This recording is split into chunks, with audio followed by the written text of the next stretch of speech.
Uppal Congress corporator Mandumula Rajitha Parameshwar Reddy ఆధ్వర్యంలో TPCC అధ్యక్షుడు రేవంత్ రెడ్డి గారి సమక్షంలో నేడు రామంతాపూర్ డివిజన్ లో బీజేపీ తెరాస ఇరు పార్టీల నుంచి కాంగ్రెస్ పార్టీలోకి భారీగా చేరికలు జరిగాయి.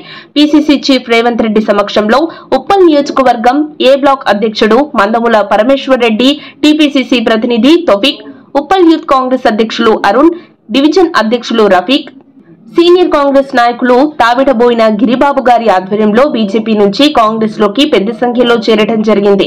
రాష్ట్రంలో రేవంత్ రెడ్డి గారి నాయకత్వంలో పనిచేయాలనే లక్ష్యంతో కాంగ్రెస్ లో చేరినట్టుగా ఈ సందర్భంగా చేరిన వల్లపు శ్రీకాంత్ యాదవ్, ముత్యాల యోగి, నవీన్, మెంగా రవి, ప్రవీణ్, విశాల్, శేఖర్, శంకర్, శివ, ప్రణయ్, రామ్రాజ్, శివకృష్ణ, సాయి, మహేష్ తెలిపారు. వచ్చే ఎన్నికల నాటికి ఇలాగే చేరికలు కొనసాగితే కాంగ్రెస్ పార్టీకి మంచి రోజులు వస్తాయని రేవంత్ రెడ్డి తెలిపారు. కాంగ్రెస్ పార్టీ అధికారంలోకి రావడానికి అందరం కలిసికట్టుగా పనిచేయాలని కార్యకర్తలకు రేవంత్ రెడ్డి పిలుపునిచ్చారు. మరిన్ని అప్డేట్స్ కోసం మా కాయ్ టీవీని సబ్స్క్రైబ్ చేసుకోండి. మా వీడియో కనుక మీకు నచ్చినట్లయితే లైక్ చేయండి, షేర్ చేయండి. మీ విలువైన అభిప్రాయాలను కామెంట్ బాక్స్లో తెలియజేయండి.